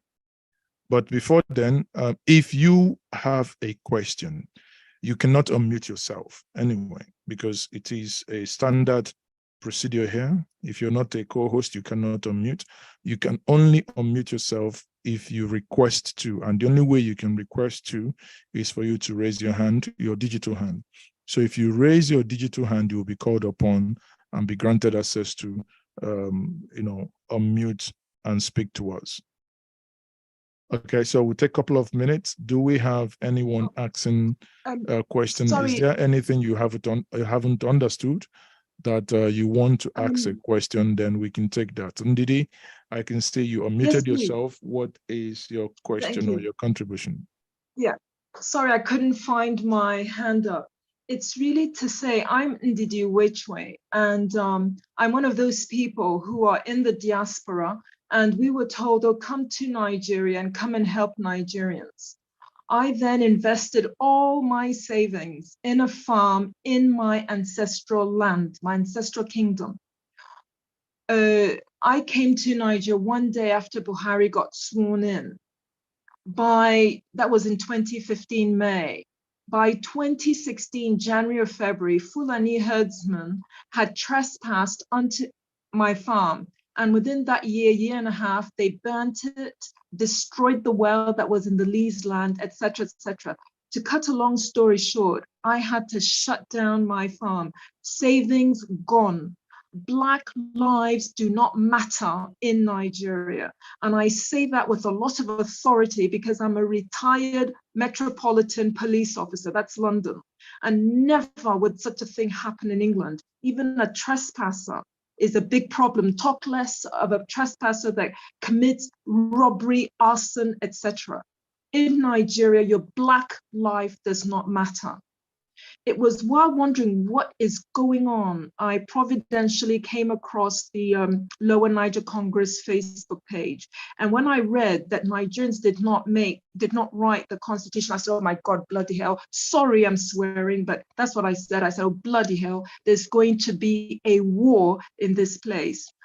Because I recognized it was a forgery. I didn't realize that the LNC Ninas had a brilliant plan. And I say that as an expert in law enforcement. I'm not a lawyer. And when I saw the evidence of all the work, the solemn assemblies, the PRONACO, everything that Ninas had done before they even declared the constitutional force majeure, I was highly impressed. And I'm going to take my time to explain, because there may be young people listening here. When you're a police officer and you've charged your suspect, you prepare the case papers. Even before I prepare my case papers, but let's just say by the time I've done it, I know I've won the case because I've got all my evidence, I've got all my victims, my witnesses, everything is in place. I've won the case and it still hasn't even gone to court yet. But I've looked at my evidence, I've met all the points to prove I know it. That's what Ninas has done. They've done all the work, dotted the I's, crossed the T's. And we are now here.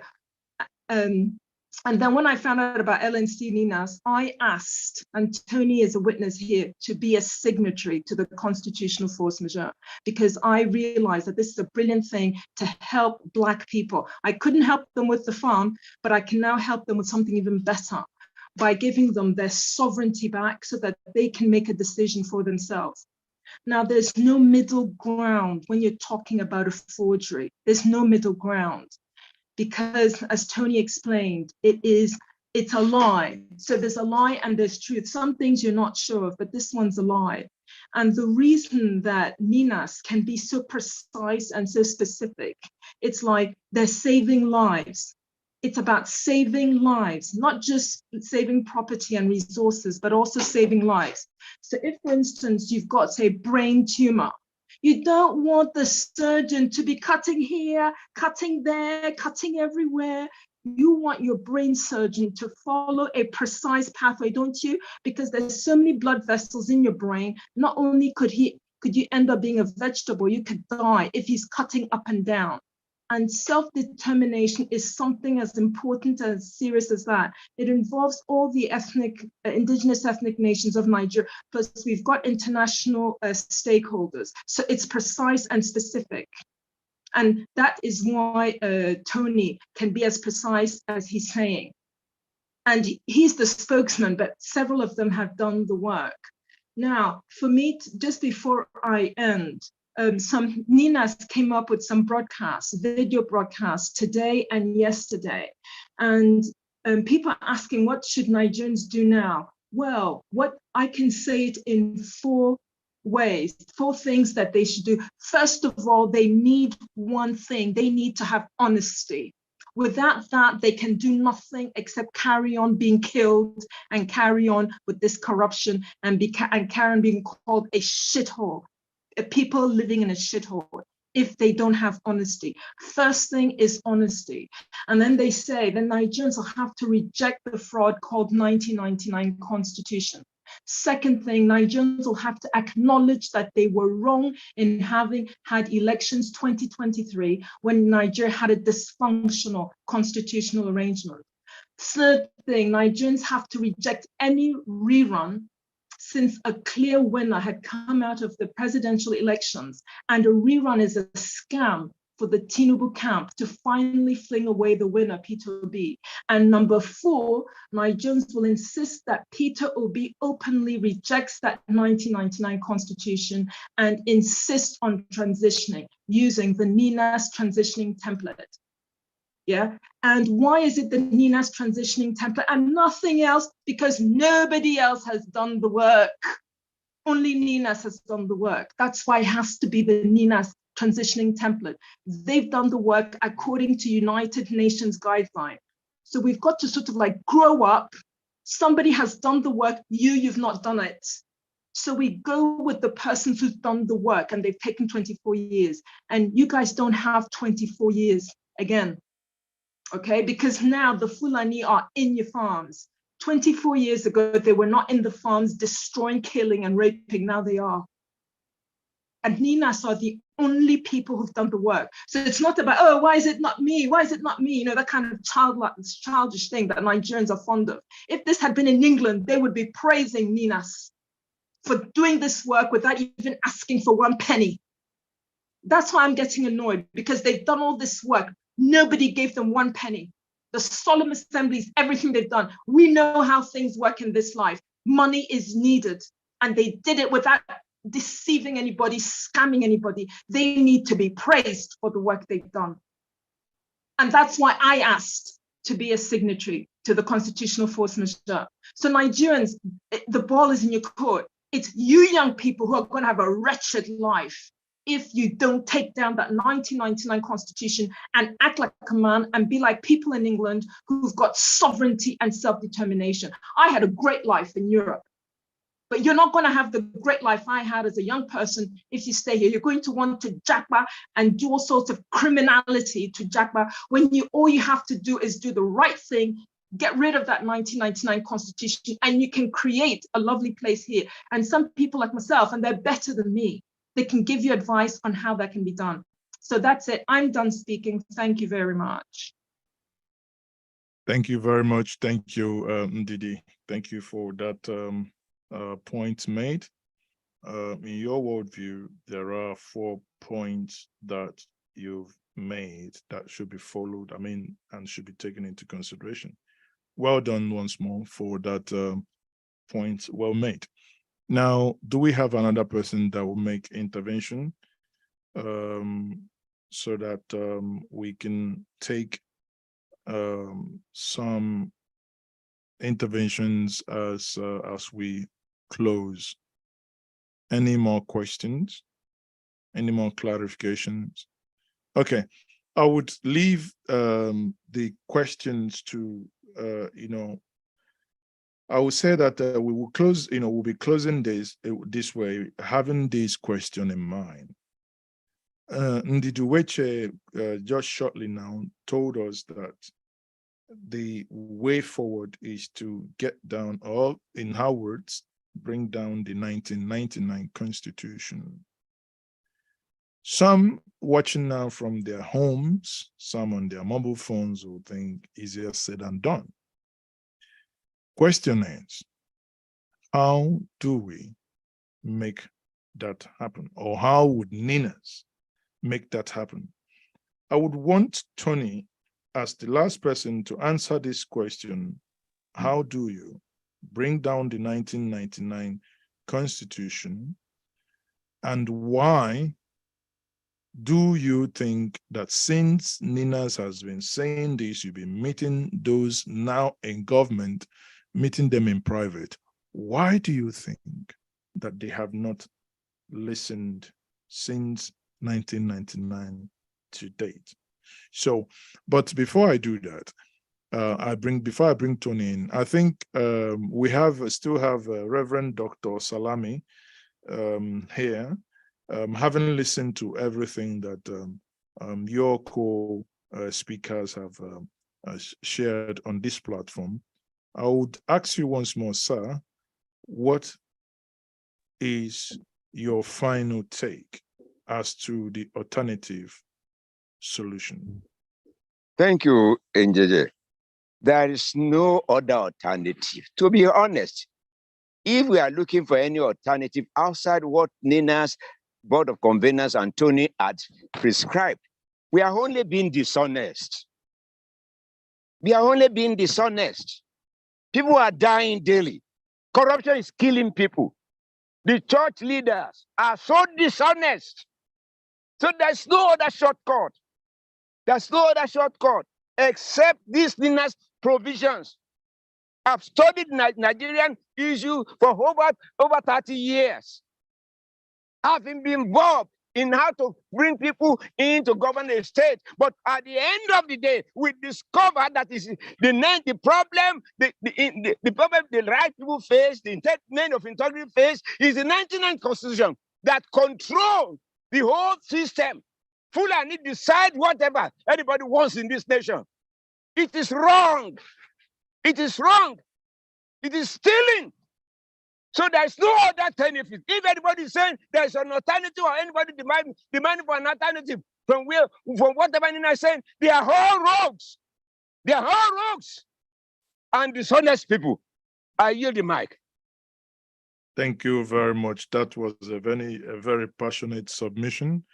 And if I go down the order of the way, and we are closing now, or rather about coming to an end, and it must be noted that those that were invited as speaker, many of them didn't. The NLC president, Ibuchukwu Ezike, just spoke to us moments ago, and we just heard from Reverend Dr. Salami, who is a delegation to the Yoruba delegation to the NINAS. Obviously, the co-convener of NINAS, Barrister Tony Nadi, is the one who's been speaking here for a very long time. I do not know if we have Elder T.K. Ogoriba here. Ogoriba is also a co-convener NINAS. And we did hear from Utumba Shade Ulukoya, who is also a co-convener. And we did not hear from Majid Dahiru, a journalist and a senior political analyst, Comrade Iga Akeregwa, President Civil Liberty Organization, the CLO.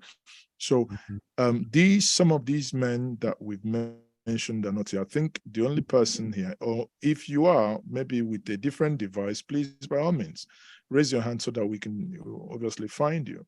But in the absence of that, I think I would, before I take on Tony as the last person, let me quickly, the same question, rephrase it and ask Olukoya, if you're there, if you may kindly unmute and give us your final submission in form of a closing remark with your alternative solution. And you're asking me for alternative solutions? Yes. No. You can reinforce what you've been, you can tell us to do a Niger Republic. It's an opinion. No.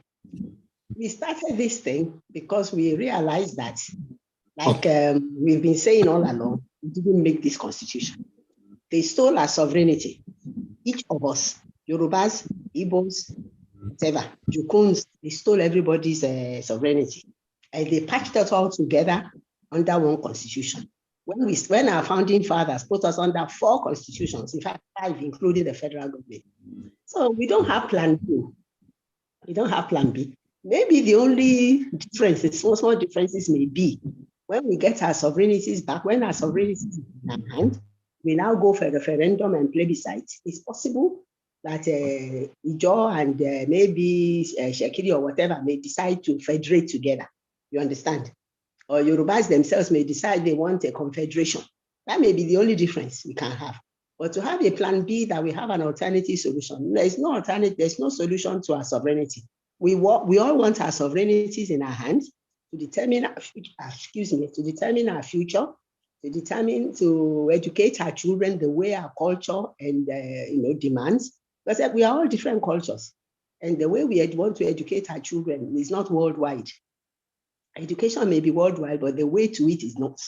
So please, as far as I'm concerned, in fact, I'm sorry to say this. I see Tony as a pacifist. You see him talking passionately, everything. Yes, it hurts him. He's been at it longer than any of us. I met him in the struggle, but we could have escalated this in a long time if not for Tony. You know, I told you he was the one going around getting Yorubas to put away their guns, Ijaws to put aside their guns, Igbos to put so that we can all come together and talk. Nobody was ready to talk before. So Tony was a pacifist, and he is still remaining one. He keeps telling you we are not anarchists, and we will. Left to me, every single political office holder and anybody that has ever carried ballot box in this country, we will get rid of all of them. Left to me, because they don't have our interest at heart. They are not interested in us. Like Ndidi said, we are not people to be in front of them. Whether black or white, we are not people. They are just there to satisfy, to authenticate their elections, make people, the whole world see that they've won election. That's all they use us for. And once the elections have been authenticated, they forget us. And we are all sitting there looking for money, looking for food, looking for jobs. Well, even to go to school is a problem. And it's now worse. With Tinubu's advent now, with the advent of Tinubu, everything is even worse now. School fees has jumped 300, 400%, both in government schools and in private schools. How do we manage? How do we sustain such a lifestyle? My brother, there's no alternative. I have no alternative than that. And everybody must go their separate ways first. Hold your sovereignty in your hands, and then we can come together as independent nations, ethnic nations, and decide, okay, it's possible. The whole of Southern Nigeria may end up coming together as a confederation, but that will be our decision. It's not my decision. It's not an alternative. I will. You said you do not have an. You said you do not have an alternative. I said it's possible. It's possible. No, when you said you do not have an solution. alternative I don't have. and you dropped an alternative as well, because your own alternative is that probably everybody should go their separate way first. Because Nigerians have, Nigerians, they have made us. We are, what shall I call it? We need our brains to be resetting. We are also used to being Nigerians. Most of us, we find it, we are afraid of change. So maybe, I'm just saying, if with your sovereignty in your hand, a German decides to federate with Ogoni, or we all decide, that's our business. It's not me. It's not me, but I'm just saying, but that I will ever advocate an alternative. No. I want my Yoruba sovereignty in my hand. I want to be independent. Okay, thank you very much for that submission. Now, in 3 to 5 minutes max, I would want Tony to do the last summary here before we disperse from this, August gathering in August. Tony, the question to you is: since 1999, by the submissions you've made here, you've told us that since 1999. How you have engaged the former President Chief Olusegun Obasanjo, Goodluck Ebere Jonathan, and many others who have been in government. Now, my question to you is, why do you think in all your engagement with these men and women you've mentioned here, why is it that they appear uninterested in the solution proposed by you and the organization? Secondly, in your summary, as Ndidi alluded to, when she said,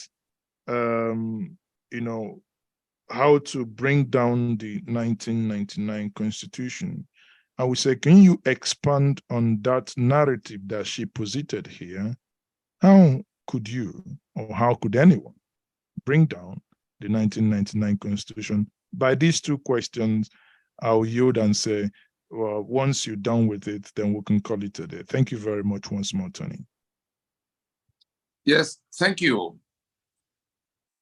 Our observation, having dealt eyeball to eyeball with all of those who ended up in Government House from 1999 on this subject, is that they are committed to, they are committed to their interests, what they share among themselves. That's what brought them to government. That's all they want to defend with all their life. except for Yaradua sent Bola Tinubu after he was sworn in 2007 to approach us at the time, because it was Enohoro that was our leader at the time, that he told the story of how Enohoro brought their father, the senior Yaradua, before Shehu. There was Musa Yaradua that was a minister in the First Republic. And so Yaradua, was prepared to engage this whole discussion from inside government. And so he sent Bola Tinubu, who had just been governor, he had handed over as governor in May of 2007, to come to offer us, something that could bring us into his government so that this matter could be dealt with from within. He offered 5 ministerial slots, 10 ambassadorial positions. Bola Tinubu is still alive. Anybody who has access to him should ask him, whether that did not happen. The answer we gave him is the answer we're going to give today, is the same answer we gave to everybody after Yaradua, to say, you must go to the public to commit. Going to what should we do? Our demand is simple, and that's why we stated it so very clearly in the constitutional force majeure. There's a 5-point proposition for the how these things can be done step by step from where we are now. In fact, in 2018, we did raise a memo when Buhari went to France to say, oh, these people who are talking about all kinds of restructure, they don't even know what they're looking for. He ran his mouth in France. And then 2 days after, we raised a memo, an open memo to Buhari on the restructuring debate, where we spelled out step by step how it had to be done. And when people refer to what Tony is saying, that I'm only a spokesman, in that force majeure, constitutional force majeure of 2020, you could see that there were 128 signatories, almost 40 from each of the blocks. In the Igbo list, you saw the head of Ohaneze with Ukiwe listed, and the whole number of other people. In the Yoruba list, you saw the kind of people that signed. Anybody who could lay any claim to anything, they were there. In the Middle Belt list, you saw Jonah Jang, you saw Professor Turaki. In the Niger Delta, you saw those who, the head of Pandef at the time. So it's not, I'm just the Tony Nadi is merely the spokesman of the group. And we carefully made that choice because of the issues that could arise in terms of treason that the government will want to throw around. So it is those 5 points of proposition is the how. Let us accept that this constitution we did not make is the problem. Let us accept that we have to jettison it 100%, because you can't build anything on falsehood. Let us accept that we can't proceed to other elections under that constitution because it will reinforce, Let us then go to the two-stage procedure by which the owners of the sovereignties will be the ones deciding. Nobody in Abuja. There were people who asked questions in the background. There's one that came from Techno Kamo. He was talking about amendments. It's not the business of National Assembly to make constitution for us. National Assembly is like part of a management team of a company. Constitution is the memo and articles of that company exclusively belonging to the jurisdiction of the owners of the company. And so it's not business for National Assembly. Anybody, including lawyers, who will say, let's go to National Assembly to amend, we then say, amend what? Because we have not made any constitution. That's our contention. They're holding us by the decree they impose on us. There is also another question that relates to that says, who should that Nina should tell everybody what to do. That should explain how the constitution is the reason things are the way they are. That was why, moderator, sir. That was why, and you could accommodate it in 5 minutes. That was why I wanted us to go to those 10 points of interrogatories, which we put out before the election, which is now everything we said in those 10 points is playing out now. The people crying about fuel subsidy, what happened to refinery? Constitution. The people crying about corruption, what happened to corruption? Constitution. What brings it to be? The people crying about being killed in the Middle Belt, what is killing them? Constitution that has arms and ammunition on the exclusive list. Every single thing, the impunity we see, the infrastructure that's in decay, the election that is upside down every time. And so those people who have been involved in the process, but who get to government house and begin to do other things, they were never for the people. And we are insisting that the sovereignty of people cannot be hijacked by those who are, going, merchants, how do you describe them? Merchants of fortune that go in the name of the people to government house. We're saying the constitution that has our signature as authorization for our damnation must now go down. And it's not matter for negotiating halfway, exactly for the same reasons why Nelson Mandela and Oliver Tambo rejected the apartheid constitution of South Africa. That's what we are insisting has to happen now. And if those who are ganged up in Abuja and in the various government houses, the state capitals where you have governors, all swearing to defend and uphold that instrument, the dividing line between everybody in the days ahead, the dividing line will be very much more clearly spelled out as that constitution. If you're on the side of that constitution, I tell you, you may be looking for people like me to come and stand. We have been standing in a difficult middle, holding everybody down to say, if we do just this, it won't even take 3 months to do if we want to do it now. But if we refuse to do it and we think we can do it by brigandage, like those who have been doing it since 24 years, we only wanted to connect this information to sufficient numbers of people. We wanted to build enough consensus. If anybody says it is not a good proposition, we want the alternative proposition that can address the question. You cannot hold on to my sovereignty and my economic assets and hold the right to kill me, in perpetuity. In your own hands, and you expect that I'm going to accept it because you are pointing guns at me. The sovereignties that are confiscated belong to the owners, and the Nigeria that is holding it without any intention of talking with them, going to election after election, is not going to be able to keep it there for too long. The people who enforce that iniquity, the people who swear to defend and uphold that constitution, again, it is a choice they have to make to continue to, on what do I call it, on a head-on collision with their own people. It will go down well. And so, how do we get there? Let us insist that we must go to transition now from where we are, because there are two things they may want to do: to declare, to keep the one they have already declared as president, say, oh, he has won, or to say, oh, let's go to rerun. None of the two will be acceptable to the people who are insisting that constitution cannot remain the basis. Even if they say Peter Obi is the one that has won, Peter Obi is going to have to swear to defend and uphold the constitution that injures me. Peter Obi is not in any position to change anything in that constitution. It's not even the business of National Assembly. For all of them are pointing at National Assembly as where they will go and amend we have no constitution to amend. Let us accept that we have a union dispute arising from well-known constitutional grievances from across the country. Everybody has their own grievances, and they are doing various things to reject what Nigeria is imposing on them. And the earlier we come to that common ground to do what needs to be done, if anybody has a better proposition, let it be on the table. Let us go to referendum to decide whether we have submitted into this union of death in the manner that is claimed. But you can't retain my signature on a document of damnation credited to me as the authorization and the author.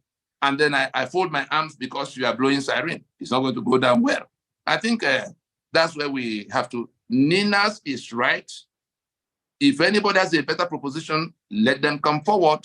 We have our own in black and white, and we've taken it around the country. There's nobody that is in government house today that can come. That's why they can't speak when we're speaking. Because if we bring to the public space what transpired between what they know about this matter, many of them will not be able to function in their spaces because their own people will. That's why they're all holed out in Abuja. None of them can function from where they've gone to mess up the lives of their people, sharing 35 billion naira every month, the governors.